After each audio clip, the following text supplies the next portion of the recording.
Auntie Rain. As soon as your papa stops blowing me off.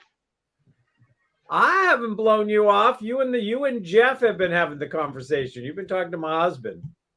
Yes, All right. and I'm going to see what we can do. Oh, are we on Yeah. live? Yeah, we're Telling live. I our want to start. personal business. I'm going to start the show now. Morgana, In a world of Morgana. divisiveness, we bring you diversity. In a world of hate, we bring you love. In a world of fear, we inspire you to live.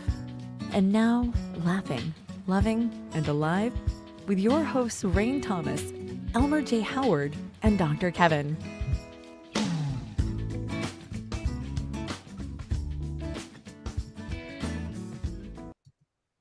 Hello. I am Colonel Sanders. Woo! For me, that's if you're making chicken, I am genetically predisposed to love you. Well, then you know what? If you're going to be that, I am Uncle Ben.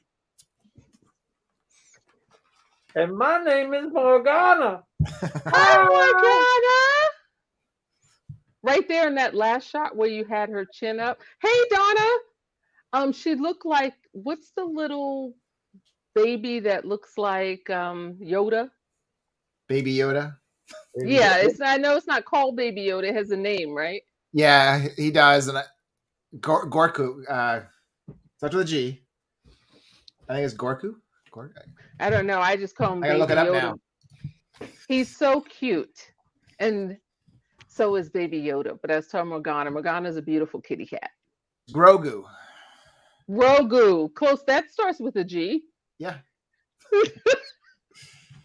Excuse me. Who are you, sir? If I'm Uncle Ben. I's Morgana. Okay, I'll take I am Morgana. embrace love tonight. I love it. Where'd you get that shirt? HRC. Can't you see the little flag on the end of the shirt? No, I can't really see that here. I just see just the purple dot up top, which looks like a necklace. Yeah, all I see is embrace and LOV. Okay, now I see it on the end. E. Yeah. Yeah, now I see it. I love that. That's beautiful. Yep. I'm going to ask some questions here. Huh? I'm going to ask some questions here. Elmer, what have you been doing that's so great since we last saw you 2 weeks ago? Well, closed on a duplex. It's done. Yeah, on the 13th. Yep. I love it. I love travel options. And Monday finished tax season. So you're done. Well, not really, but I don't have the pressure of a tax deadline anymore. Right. I have like a dozen returns that people have filed extensions on. So when you say extensions and you have to keep working that, how long do you work extensions?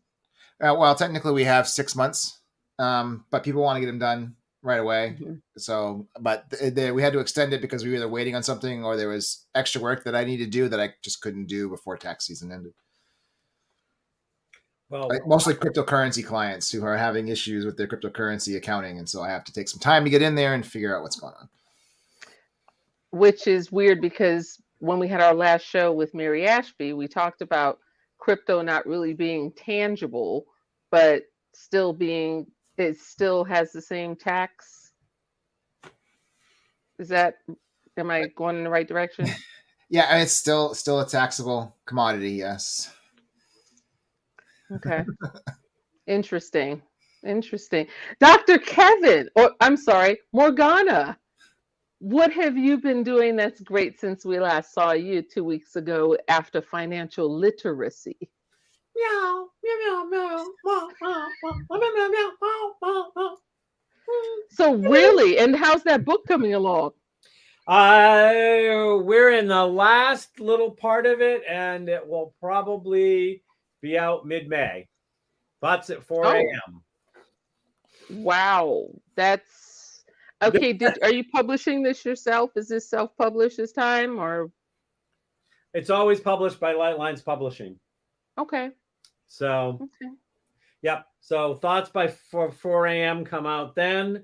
Outside of that, obviously, I was part of the closing of the duplex as part of it, as part of my also rah since we last talked. And they said that was one of the best closings they have ever been to. They all laughed, had a great time, and it went by with an hour. It took us. How is that possible? We're You good. get the right group of people together. Yep. Yeah, I've And been to a I'm ton of looking. closings. None of them were fun. Oh, we got yelled at by the title attorney, or I don't know if she's the attorney, but she's the one in charge because I was distracted talking with the two realtors and having fun with them, and I wasn't paying attention to her, so she's like, shut up. She's like, you guys got to stop. I got to get through this. Yeah, it's a lot of paperwork. Yeah, but her and I were carrying on like nobody's business. And so she'd start to get distracted too. And I'd like call her out on it. But she said, I'm not in charge, so. So it went smoothly. That just makes me think that at some point, maybe later in the year, maybe next year, we need to have a Laughing, Loving, Alive about that kind of thing, about buying property and why you should. Well, why you should have. I don't know if you should right in the moment. Well, it depends on where the market is and stuff like this. And inflation stuff. But couple of my highlights, and then I want to find out what's been going on with you, Miss Rain, is I am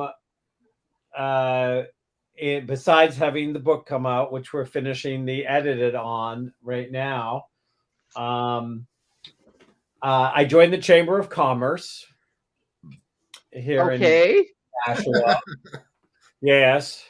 And I have this for a long time. I would try to have the many faces of Dr. Kevin and keep them somewhat compartmentalized. Like if I'm going to a business event, well, I dress a little. They're all things I would wear because I love suits and I love ties and I love jeans and I just. But I would compartmentalize and kind of like, okay, where am I at? Who are my potential, contacts and clients here? And so which part of me do I present? And so I wrote a bio for the Chamber of Commerce to put out on the website after I joined, where I clearly have reached that point where I fully and completely don't give a shit what and put it all out in the same bio. And basically my approach is, and Elmer's watched me struggle with this for years. It's like, how do you describe Dr. Kevin?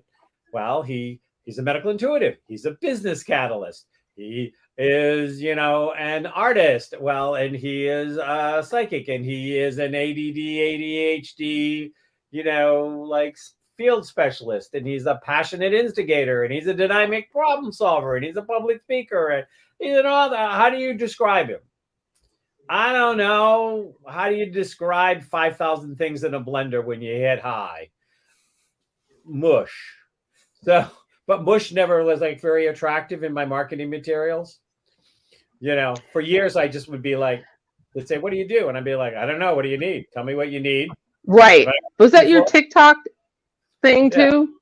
Yeah. Just kind of like, but yeah, I reached a new level of not caring with this chamber bio. And it was interesting because I was, about the spiritual and about the business, about this, about that. And then at the end of it, I talked about my husband and 2 cats. And I was just like, if somebody is going to be bothered by any aspect of me, then I can't be bothered to work with them. Mm-hmm. Absolutely. Just don't care. I also was excited because I'm going to Portland, Oregon at the end of June. That's why you blew me off, and that's okay. I didn't blow you off. We were in discussion, and you were still working on dates because Miss professional social butterfly who has 5,000 new opportunities every time we get together, 4,999 of them that she can't talk about at any given time, is always trying to figure out her schedule. And so I didn't blow anybody off, unless you want to consider a leaf in the wind, Miss Rain. But so I just found out that Ibram X. Kendi, I don't know if that name rings any bells with you. Who? Ibram X. Kendi. That's familiar, but why? He's written a few books, but he wrote a book, actually, I'm reading it right now, called How to Be an Anti-Racist. Aha. And he is going to be our speaker at the General Assembly in Portland. I love that. I love that as well. I'd love to get him on our show. You can put that on your list of my wish list of people. No, you're going to be there. You're going so to be seeing him. Yeah, I was going to say. Right, just go to him and say, yeah. Rain Thomas wants you on the show. I don't know if I'll actually get a chance to meet him one-on-one. You know, it's hard when you're as shy and retiring as I am to get out there. Donna feels my pain. Thank you. I thought I felt a little something somewhere, Donna. I appreciate it. Yeah, because every time she tries to put me up to it, she's like, we're going, so-and-so is coming to such and such. Maybe you can reach out. I'm like, aren't you going to be there? Can't you just go to that person? That's your homework, Dr. Kevin Morgana. Yeah. So I'll see. I mean, I'm definitely going to pass him a card and ask him, if he wants to, if I can have my co-host on our podcast approach him. If I get a chance to talk to him, who knows? Sometimes you go to these things and they usher them on the stage, they speak, they usher them off, and you don't get within, a tadpole's jump of them. I've never had that problem because I go backstage and just wait until they're over. I listen to the whole thing in the back. And then when they come down, I introduce myself and I tell them exactly what I'm there. I'm just saying, I've done it many times before. People do it to me. You get on stage, you go in the back so that people don't have access to you. And we're sitting here watching Elmer's epiglottis. Are we keeping you up tonight there, Elmer? I had to do landlord duties today, so I'm a little tired. Oh yeah, that'll do it. So if you go backstage, excuse yourself, you can hear him winding down. You're supposed to be going to the bathroom, but somehow you thought the bathroom was backstage. And when he comes off backstage, there you are with your card and your proposition, laughing, loving, and alive. Hi, Ibram. I'd like to proposition you. I'm not sure that would go so well. No, I didn't mean like that. That's then he'll don't go on that show. Speaking of which, I reached out to Jeffrey, so I'm waiting. You just stopped. I stopped being able to hear you. You reached out to who? Can you? No, your mic's going in and out. Can you hear me? We hear you now, but your mic was going in and out. Okay, that's very weird. If it goes out again, I'll just unplug it. I reached out to Jeffrey again. It is Jeffrey, right? Jeffrey Marsh? Yes, I reached out to Jeffrey. I actually called on the phone and left a message as to why he needs to call one of us. And I mentioned that you had reached out, so it might be duplicative or whatever. But we'll see if we can make him see he really needs to be on this show. Who's Jeffrey Marsh? He does a lot of stuff on Instagram, supporting the trans community. He's a teacher. He's non-binary. He puts out a ton of stuff, kind of challenging, supporting people, supporting kids who may be in bad, especially trans kids that may be in a bad situation. He's very outspoken, and he always does it he's always, he'll be wearing, lipstick and different things of whatever he wants. I mean, he's just, but he gives a lot of people, he's known enough now that Tucker Carlson pulled some of his videos onto his show to have a go at that him as a groomer. So we're not going to go there. That's too close to politics. Though I do have to say that the meltdown of the woman from Michigan about being accused of being a groomer, if you have not seen the video, I highly recommend it. Go ahead and shoot that to me. You have not seen that? Okay. I didn't even see the Oscar video until like the next day when I asked a friend who's always like in these kind of things. I had no idea what happened at the Oscars.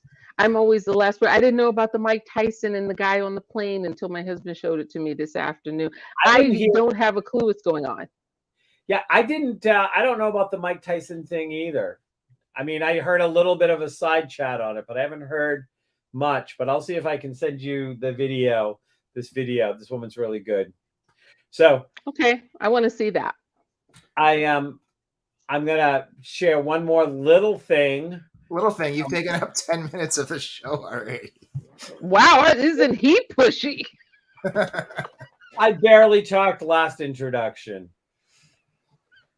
So you're making up for it? I'm making up for it. Why? Did you have something else you needed to answer there, handyman? No, but usually by now we've had the guests on by now. Why? What time is it? 15 after? I thought It's 16. It's 16 after. Oh, okay. I'll skip it. Wayne, we haven't heard anything. I want to know what it was now. I've got like the handyman. Boy, he's owning his own. These property owners, they get awfully like prickly, and literally and figuratively, folks. I ain't going there. So anyways, so do you know how sometimes you get people that go after that try to introduce themselves or try to befriend you on Facebook, and you check and you have 45 contacts together, and you kind of go, oh, do I do this? Do I not do that? And then of course, because of an organization I was involved with where we've kind of committed that we would help, like, support each other to get networked out. And I used to be faculty on them. I haven't done faculty for a couple of years. If somebody's a member of that organization, you're really supposed to take the friend request because you're trying to help support people. But then you have those people that show up, and the first thing they do is they try to like sell you something. They try to push your thing. I don't know about pushing my thing, but if you say so. Little Gracie Jones, pull up to my bumper, baby. And drive my limousine. Stick it in between. No, isn't that the line? That's the line. If you say so. Anyways. I'm not old enough to remember her. So this woman contacted me, and it took me 3 days to decide to say yes. But I was like, okay, we have friends. She belongs to the organization, blah, blah, blah, blah. And of course, as soon as I did, I get the hello, and you know that it's going to be the engaged. So I just wanted to share what I wrote. And then Ms. Rain, you can share whatever you need, and we can bring in our guest. So, okay, because someone's asking a question already from Instagram. So this is what I said. I was like, I accepted your request because we have mutual contacts. Just a heads up, I don't do business with people I don't know through a social media platform. Too many scammers, sure you understand. So if you have any business proposals or must-see opportunities, have someone we both jointly know send out an email to the two of us with a real person introduction involved, and then I'll be happy to hear whatever you have to say. But Cricket. I never heard from her again. Cricket. I'm going to cut and paste this, and every time I do one of those, I'm just going to send it to me. I'd like to cut and paste that as well because it's exhausting. Oh, it is so exhausting, and you try to be the nice guy. So, Rain, in -4 minutes, so Elmer doesn't bitch, what's going on in your life? Oh, the usual. And this week I have a 2 a.m. call for a movie shooting here in Las Vegas. So that should be fun. I get to play. I'm not going to tell you what I play, but I play it very well. And as a matter of fact, I got the role because I needed to be a Southern woman who's really annoyed with customers. And I played a Southern Kentucky girl in the Hatfields and the McCoways in West Virginia theater. And they used my Hatfields McCowa voice, and I got the role. And they asked me where my family was originally from. And I said, well, my mom is from South Carolina, and my dad's from West Virginia and Appomattox, Lee Grant, and they said, oh, wow, they're like, you never lost your accent. I'm like, first of all, I don't have an accent. I'm from the Bronx. And I got the role. But you said dad and not daddy. Shouldn't it be daddy from the South? I don't think they, if you're not from the South, they're from California. Well, then they don't know anything. Right. So, it's fine with me. But speaking of the South, we had what I call Will Scott Hill Whoosh, because I've always called him that, after he sat down in some room 10, 11 years ago and asked for me. The general manager of Theater West Virginia. But, it's more than that, far more, because when we talk about being inclusive, Theater West Virginia, I've seen it grow in the last 10, 11 years, however long you've been there now, being inclusive, because, West Virginia, I don't think I saw that in the theater too much. And here he is. So the man with the pickleball story, who really doesn't need an introduction anywhere. If you think that I go behind scenes and get things done, this guy goes to like the Senate and tries to sit in a political spot so he can meet somebody to bring to Theater West Virginia to get things done. Ladies and gentlemen, and the person on Instagram that's asking where do they audition, I already sent it to them. Will Scott Hill, my buddy of all buddies. And the crowd goes wild. Well, thank you, Rain. I appreciate that. I was wondering after this last couple of subjects where I was going to slide in here with, but I appreciate the Southern thing going on, and it's a Appalachian thing. So it's dad or daddy here in Appalachia. So if you get further south, it's all daddy. Oh, that's good to know. There you go. Daddy. It's all daddy in South Carolina. It's all big daddy in South Carolina. There's that late night show again. One size. Here we go. We went sideways already. 30 seconds into it, and I'm thinking, oh goodness, okay. We're in that place tonight. I can tell. I'm not even going to ask you anything. I'm going to let Elmer, who you can see was yawning the whole time because he can't keep his eyes on me, he has like 12 jobs. And I'm going to turn it over to Elmer and Dr. Kevin, otherwise known as Morgana and Colonel Sanders. So my mouth is like all watery now. Again, genetically predisposed. I hear Colonel Sanders, fried chicken. And then I didn't even want to get into the chicken comment or any of that. I could have went all day without that. But here I go. Here you go. Just throw it back. I thought, wow, at least we're done with the Kentucky Fried Chicken thing. No, here it's back. Well, it's all them. Has anyone ever verified that recipe actually came from Kentucky? Apparently the Colonel actually shot somebody over it. I mean, as far as what the Discovery Channel says, I don't know about that, but I'm just saying that's what I've seen. But yes. He shot somebody over the okay. Rumor has it. No, rumor has it. I mean, it's actually, for sure he shot someone. Now, whether it was over the recipe or not, I don't know, but he did shoot someone. I saw that, and I don't remember why, but his competitor. He shot a competitor. Holy moly! Oh boy! Not someone trying to steal the recipe. That's some serious chicken business going on right there. Oh my goodness, I know, and my stomach is all a dither. Okay, don't talk about your dither and stomach. Well, I bet there was more than one shot at the chicken ranch. Yeah. I don't even know what this story is about. Did you ever bring the chicken ranch to West Virginia, to the West Virginia Theater? Well, no, I think we'll pass on that one. We try to be as G-rated as we can, and at least maybe PG. But I don't know. We never say never. Hey, what's not PG about the best little whorehouse in Texas? Well, the title. What do you mean? I don't know.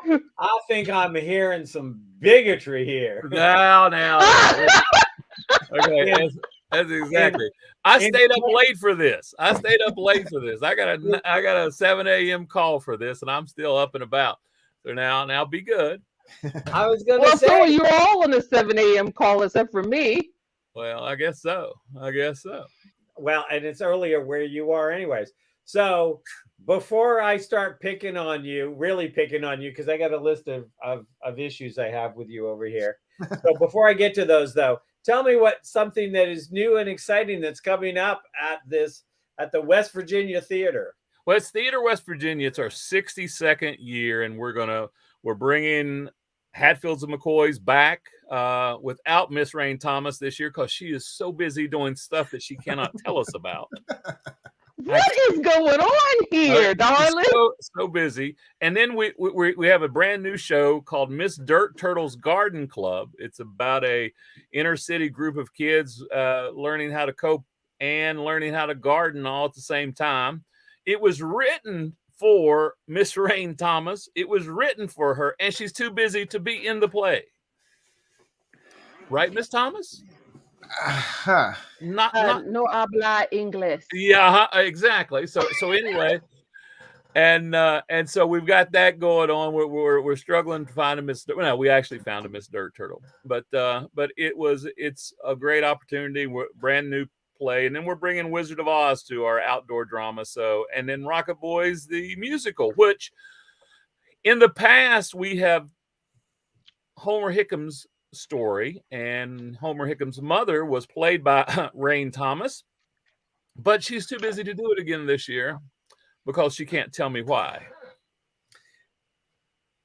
Wait a second. You're doing Rocket Boys, you're doing The Life of Elton John, and you think that's PG? Yeah, we're doing the Life of Homer Hickam, not different Rocket Boy, different Rocket Boy. Okay. We actually just got to keep it straight in my ass. I understand. Homer does wear some fancy glasses sometimes, but that's about where it stops. Okay. I mean, we actually had him as a guest on the show. Elton John, you had Elton John as a guest. Hey, guest. He was playing that piano. Hey, can I put that on my resume? I followed Elton John. No, I don't want to do that. Okay. Anyway. Oh, I do. Ooh. Okay. So anyway. So into a restroom. Let's okay. Yeah. So how was Homer as a guest? Really good. I mean, we'd actually we never got into his time at the NASA. Yeah, it went by quick. Well, I have a theory. I have a theory that you meet 12 great people in your lifetime, and if you're just smart enough to figure out who it is while they're with you, it's a big advantage. I think everybody meets at least 12 great people. Homer is one of those people for me. I mean, he is just a humongous talent, and then a great West Virginian. And I mean, guys, he has homes in the Virgin Islands, and he comes here and spends weeks at a time with us here in Southern West Virginia. So, I mean, he has other options, but he's focused on the kids here. And because you can't be it unless you can see it. And he believes that. And it's good to be able to say, look at show our kids, okay, this is someone with a West Virginia birth certificate, and he's out in the world. And, oh, by the way, he's on CNN, Fox News, whenever they're talking about things, whether it's coal mining or rocketry. That's an interesting combination. When you're asked to speak as an expert on both coal mining and rockets, and by the way, we need to get with the couple of guys that are making rockets and sending people up into space to send Homer into space. Homer needs to go. I mean, he needs to go and get him back nice and safely, but I think he needs to know what that's doing. The question is, I'm sure they can do it. How much coal does it take to get that rocket ship off the ground? Yeah, it's a coal-fired rocket. I mean, it's old school. It's an old school rocket, but it shakes a little bit. But once it gets going, it's going. And that sounds like some folks I know. It does leave a footprint. That's right. All right. This is bad. This We'll even paint the rocket green while we can say it's a green project. Oh, sorry. Okay. Well, I'm sorry. There we Right. go. don't send the mail to me. Send it to Dr. Kevin. Okay. All I want to know is, I mean, so you're getting Rain to say, no, I don't have time. No, I don't have time. No, I don't have time. No, I don't have time. I've got all of these projects, and every time, it didn't happen this show, but I think it's happened every show for the last year and a half. Rain's gone, so where's my part in your next movie? Like, you're gonna have time, sweetheart. You can't even take the offers you're getting here. And there we go. You are now off the hook, Elmer. It's about time. It's been a year and a half. No. Because I've done it for years. How does Whoosh get Elmer off the hook? How did this, Dr. Kevin? I don't even. And this is all Whoosh's fault anyway, because he said to me, No. I need no. You said to me a few years ago, you said, I'm gonna work you because pretty soon those folks over at Netflix and in Hollywood and stuff are gonna be knocking on your door, and you won't have time to do these anymore. You set that in motion, did you not? Yes, I did. But I also said, and then you can write the big checks and send me the checks. Will make me happy. So I'm waiting on the checks. So You is she. got the check person next to you. Who is that, Elmer? That's the check guy. well, Mr. anyway. Won 300 awards for his short film. Well, okay. I will accept checks. We are a 501(c) at Theater West Virginia, and we can accept your checks. Okay. Just remember, a short film only gets short awards. Okay. And short checks. They're short stack. But yes, but I knew there would be a time. I really did. There's a couple things that Rain and I disagree with, and she is quick to inform me that I ask for her. No. I would have remembered asking, even in a drunken stupor, I would have remembered, Don't humor him. I need this lady in my life. Okay. I'm in the middle of Appalachia. There's not many Rain Thomases walking around in the city of Beckley that I can say, I need one of those. No, that doesn't happen. Rain is a unique individual. And so for me to ask for that, I'd have had to think, well, it's possible. And I really didn't think that was possible. But here she is. She's played Spirit McCoy and Homer Hickham's mother and Madame Dubarak, another role that was written for her. Mm-hmm. And how's that happen? I've had 3 actors that roles have been written for them, and they're all Rain Thomas. And so, who's writing these roles? We have Danny Boyd is a great writer out of Charleston, and he's written Paradise Park, and of course and Homer Hickam actually did some roles, but we have Paradise Park, and then Danny Boyd's written Miss Dirt Turtle's Garden Club. So that's the combination. Guys come in, or our writers come in, and they meet Rain, and they go, that's subject material right there. And Rain's always attracted a certain type of person. And there you go. So she is noon in the Garden of Good and Evil instead of midnight. Yeah, I'd say, yeah. I mean, crazy follows Rain. Oh, not crazy. Yes, it does. No, you're right. Okay, all right. Well, anyway, so we It got follows stories. her. It escorts her. It leads her, and back to you're her friend. So crazy. That's right. Well, like I say about my wife, I really love my wife, but I can't understand her taste in men. I really can't. Why she picked me, is beyond me. But I'm just kind of happy it happened, and you just kind of go with it. And all my life I've had the jokes, man, you really punching out of your weight class, or you've outkicked your coverage, or any comment that says, man, what's that chick doing with you? I've heard. I mean, from 38 years of marriage, and but it's a good thing. I'm glad I did and heard all those things, you know. So I do attract my set of crazy people, and Rain's one of them, and Kathy's the other one. Yeah, she's crazy.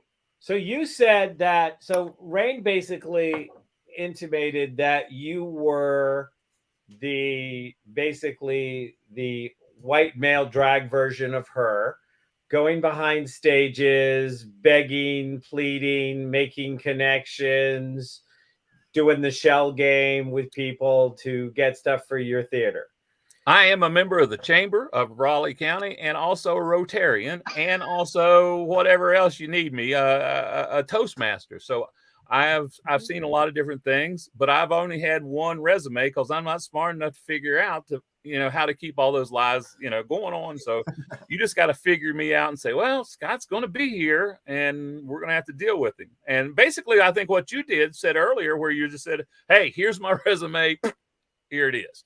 This is who I am. And I don't believe that it's always no until you ask. It's always no until you ask. I mean, any what's the old Michael Jordan thing? You miss 100% of shots you don't take.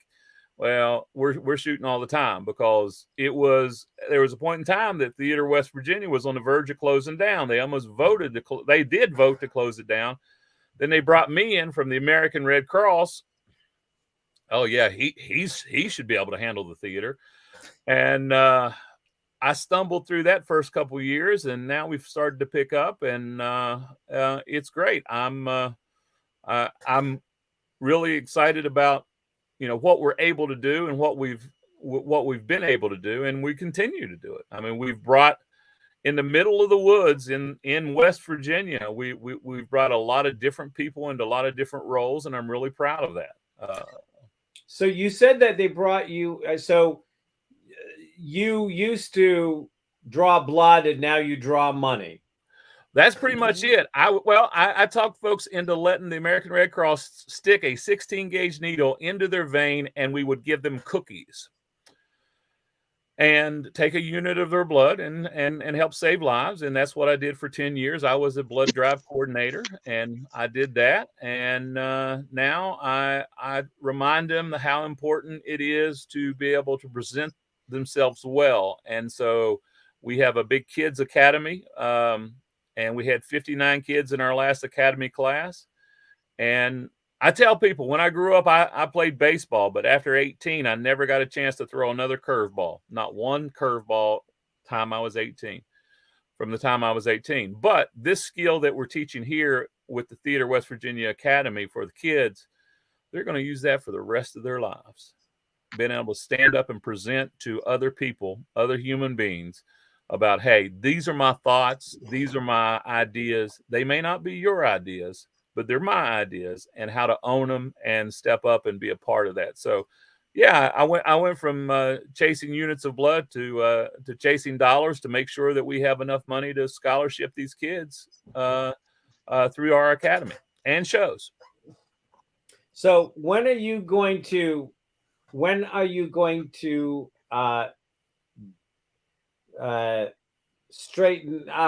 go back and straighten out the American Red Cross? I don't know if they're going to let me straighten out the American Red Cross. What particular item are you referring to? Last time I checked, I can't give blood to the American Red Cross. I got good news about that. I just read a text. Now it's on social media, so it must be true now. But but my understanding that the American Red Cross is reevaluating that part of their evaluation, and I think it's a long time coming. I mean, I was pro. I think that they were a little bit gun shy, and as far as the American Red Cross saying, well, we don't know. Well, yeah, you do know. So really, I think what I think you're talking about is the exclusion of gay men or folks from donating blood. Is that what you're referring to?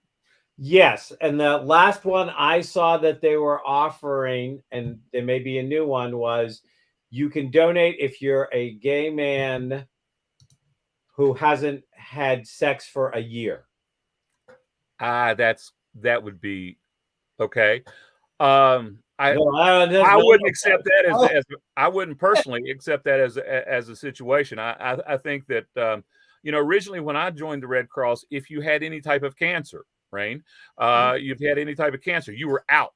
Okay, you were out completely. Same situation. It was not a conversation to be had. By the time I'd left, cancer survivors were included into that. Okay, so it's not that the American Red Cross, and I'm not speaking for them. I've been a past employee, but it's my observation of the American Red Cross. They're slow to change, but they will change as things come along. I've always thought that personally, that particular stipulation was an insult to the community, to a section of this country, and I don't think that there was any really true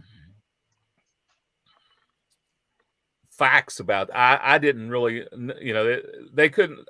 I never saw that. Hey, here's the deal. Okay, it's here's the problem. I never saw those, but also cancers were completely out when I started, and by the time I left, it changed.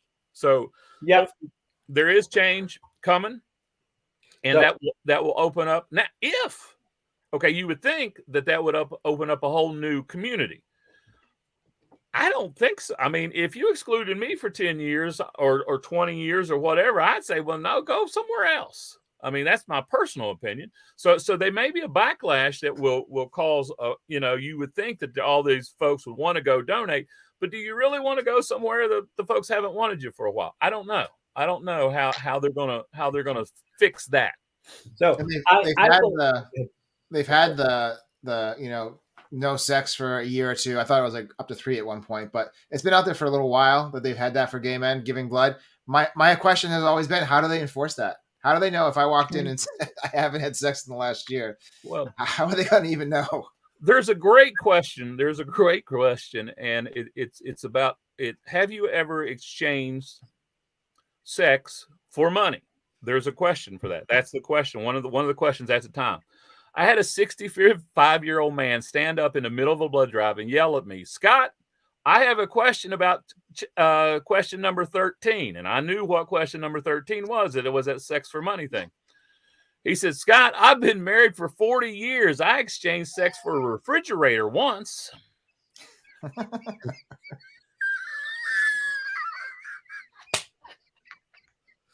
What do you say to that? I mean, really, come on. That's called marriage. And right. And then he said, but it was a good one. It had an ice maker. And I just don't know how the ice maker got involved, but apparently it was a deal. And so he was saying that, hey, this is a stupid question at the time. And it was in his mind. So I exchanged sex for a refrigerator once, is what the man said, in the middle of the blood drive. And you could have heard a pin drop. And I said, well, okay. That's what I'd put down. But so some of those things are antiquated. But we have a question. I'm not sure. This was 2 minutes ago, so I'm not sure. I'm going to have Brent clarify what statistical data he's asking for. But I just want to know that's going to be coming up when he replies to it. Okay. So I'm just going to say this, and then I'm going to move the conversation along after we answer the question from Brent, if he's stopped yawning. I just want to say that before they put the restriction in place, and I refuse to lie because it was an integrity issue for me, I had a gallon pin. That's how often I was doing blood. I mean, like, I was giving blood on a regular basis to give blood because I wanted to support the need. And so it was answered. No data. No data, Brett.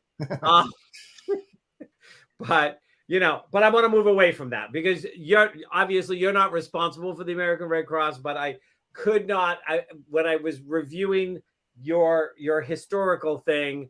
I can't let a good platform to take a couple of swats at the American Red Cross go by. Well, I have a question. If the American Red Cross does change that and eliminates that as a question, are you going to return as a blood donor, or are you going to not? I mean, I'm just curious as a past donor recruiter how to fight that particular battle. I mean, I don't know. I don't know how I would, but I'm sure I would go back. I would Okay. still give blood, and I'm going to tell you why. Because the persons whose life may get saved because I gave blood shouldn't be held responsible because they were dickheads for 20 years. Yeah. Okay. Fair enough. And now I should also point out that there's many other blood services. American Red Cross only does about 48% of the blood taken in this country. And a lot of other services had that same policy. And so it's not only the American Red Cross, it's the blood industry, but the American Red Cross is the face of it. I mean, it's kind of like if you're thinking about hamburgers, you're going to go with McDonald's. I mean, and there's Wendy's and all the other things, but you think about them. And so the American Red Cross doesn't do all the blood throughout the country. Oklahoma has a great blood service, and Florida has another one. It's the Red Cross is not very strong in Florida. So there are some different areas like that, but that particular restriction has been put on most all blood services. And so I understand completely not being down with that question and it being antiquated and all what it is, but it's just not necessarily all 100% the Red Cross. It's just that's the biggest and the baddest. That's who I, as a teenager, would go to Red Cross blood, the blood drives, because that's who that was in my area. So that's also my association. Though, I have to say, when I think of the face of blood, I tend to think of Barnabas Collins, but that's beside the point. Yeah.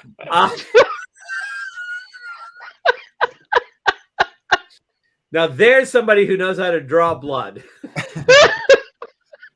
I'd like to just pitch a sidebar because I have Elmer in the corner and Dr. Kevin and Whoosh, you and I thought it was interesting that Dr. Kevin and Whoosh have on the same color shirt, and Elmer, you and I have on the same color shirt.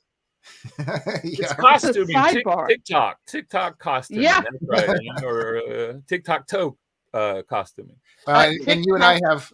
You and I have the little white too. You get the bigger. Yeah, white that's the thing. That was really, I'm like, interesting. So does your shirt say anything? You know what mine says. Does your shirt say anything, Scott? It says Haynes on the back of it. Yeah, no, not the same. Oh, not the same. Okay, well, okay. You tried though. I love that. You tried. West Virginia dry. I'm being there with you, man. We use what we got. So, were you born in West Virginia? Yes, sir. Charleston, West Virginia, in a little hospital beside the river. Yes, Charleston Memorial Hospital. Yeah. And did they put you in a little like thing of reeds and float you down the river? Different river. Oh, okay. That's a different river. I'm getting my stories confused. But I appreciate asking. I appreciate that I could be part of that story would be pretty daggone special. But no. I have a question from somebody on Instagram. Oh, okay. You have a question? Go ahead. They said, they appreciate the way the word is they appreciate the banter that you all are having about the Red Cross, but they also want to let you know that wasn't very different from Theater West Virginia because they had some rules in place over the years that they think Whoosh has broken down. Is that true? Well, I don't know about rules, but we looked at Theater West Virginia as a place for expanding different people's roles, and you did that with being Homer's mother. And I got to admit, I take credit for bringing you as Homer's mother, but that was actually Homer's idea. So Homer says, "Hey, Rain Thomas reminds me of my mother as far as her delivery and all this other stuff." So we just made it happen. But we're continuing to trying to expand Theater West Virginia and learn from everybody and learn kind of what's going on. Because if you continue to do the same thing every year for 62 years, you're going to be kind of stuck. And we can't do that. So each year is something different. And the vocabulary changes. I mean, you know, I used to think, well, I'm never going to learn this. And now I know I'm not going to learn it, because what's right on Thursday might not be right on Friday. But you just kind of figure it out and do the best thing. And you try to be as inclusive to everybody as you can. And then you go on to it. But, you know, everybody can't be Dorothy and the Wizard of Oz. There's only one Dorothy. Okay. So we have that situation, you know, that we are still working theater, that we do auditions, and, you know, sometimes people get the roles that they want and sometimes they don't. We just make sure that we're evaluating the best way we can. And that's what we've kind of done over the 8 years that I've been there now. And it seemed to work out. So I'm going to be down to audition for the role of Dorothy. Okay. We already have a Dorothy this year. You'll have to do it next year. But next year, you're not going to do Wizard of Oz, because you're going to do something different. That's exactly right. So, you know, but you know, you have to arm wrestle the little girl that's playing Dorothy this year. I think she could take you. He could play Madame Duverat. Would you equally audition and cast a trans person? Yes. No question. Because really it's what we do on stage has really, I mean, there's just no question about that. So would you, I mean, except for the pretend Democrat Joe, Mr. Manchin, yes. Yes. Could you have Homer like run for his seat and get rid of him? No. Anyways, so what the heck is going on here? Homer's. I don't know about this, but I don't know if I can say this, but it's my understanding Homer's been asked to run for governor before, and he's sort of everybody would consider that but he's been asked by some influential folks to, hey, we and I think he would be a great governor. I mean, Homer's going to be great with whatever he does, but that's another story. And I want to get back to that 12 comment that you made, because there's something that I thought was important. But people think of West Virginia oftentimes as a bastion of conservatism. Do you think that is an accurate portrayal? Because when you said, yes, we would interview a trans person, you couldn't right now. I don't know if you get any state funding, but right now there are some states that if you were willing to put a trans person in a role that was publicly funded, you would have the hells of fury coming down trying to create state laws that put you out of business. Where does West Virginia fall on that spectrum? How much are you controlled by state politics, or the state, so to speak? And is it as conservative as people make it out to be? We are a state full of underdogs, and we understand when folks are persecuted against, and we feel we get a lot of that. I mean, we'll go out, and it seems like it's okay to have a joke about West Virginians marrying their cousins. Okay, you wouldn't say that about anybody else, but we get those. So we understand about being on the south side of things, and we try not to do that. And we when we see an opportunity, there's only 1.8 million of us, so there's not a lot of us. I mean, when it comes right down to it, there's more people in a 5-city block, a small area in New York City than our entire state. So we have to be available to change. We are conservative. I mean, if you ask it, and Rain will tell you, we sing the national anthem at our show every night. And that's that's mine. I brought that with me because I figured it was good enough for baseball. It's good enough for us. And my grandmother would tell me that's when you think about all the folks that came before you and use that 2 minutes to reflect, because you wouldn't be here without them. So we get a lot of home training from our grandparents. Some of it's good, some of it's bad, but that's that way everywhere. And so to answer your question, we are conservative if you ask us our values. Now, but we also understand being the underdog, and we try to help folks out the best we can when that's the situation. And that would be one of those situations. And I audition for the stage. I try to put the best stories on the stage. And if you got a good story and you're able to carry a tune, we're ready to have you.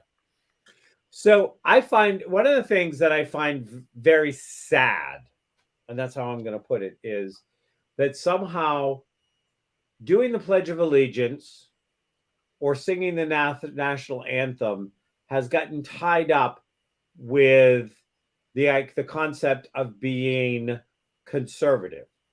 And I think it's beautiful that you do the national anthem. I think the national anthem should be done more.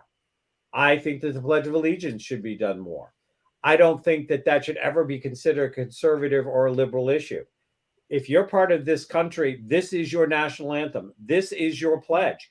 I have very strong feeling. I was born, or I am born on the 4th of July. So I am definitely a Yankee Doodle dandy.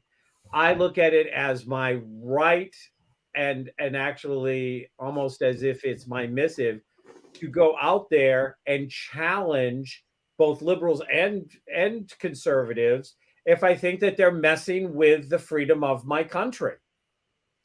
But that national anthem belongs just as much to me as the guy waving it down the flag that says, yes, you're American if you're straight, white, Christian. And the rest of you are wannabes. Well, you don't get to have my national anthem. You don't get to have my flag. You don't get to go around like some rooster in the yard and say that you're somehow more patriotic than me. Because patriotically, we have always welcomed immigrants. We have always welcomed people of all races and colors and creeds. We created everything to do that. And I think it's fabulous that you sing the national anthem. I think it's fabulous when you say the Pledge of Allegiance. And I think that we need to call these people that are anything but acting like American exactly what they are. I agree. Wow. I feel like I need to stand up and do this somewhere. And actually one of the obligations, or one of the first things I asked Rain to do, was the national anthem during the Rock Boys Festival, and I think that was one of the things that I thought, okay, well, that's good. We're in the same situation here. But really, I mean, this was 8 years ago. This was before this thing got real political. I mean, it's amazing that the national anthem is political, but it is. I mean, so everybody was picking sides, and it was a tribute to my grandmother and how she raised me, and how it was important for her to understand this is a woman that lived in Loudondale, West Virginia. I mean, it's kind of backwoods in Loudondale, but she wanted to make sure that I knew that people came before me that helped me do this. It just wasn't all about me. And she is also the person that I think influenced the way I view relationships with all different people. She told me that, you got to judge the people as people, period. Not because of what they look like. And where we live right now, we live in a community that when we moved into it, it was 100% Caucasian. And Kathy and I had to talk about that for a good week before we moved in. And we decided if we were going to move into this area, which was a lake area, kind of resort area, that we had to, our son was 9 at the time, and we had to make sure that we traveled with him, because the rest of the world is not 100% Caucasian. It's just not.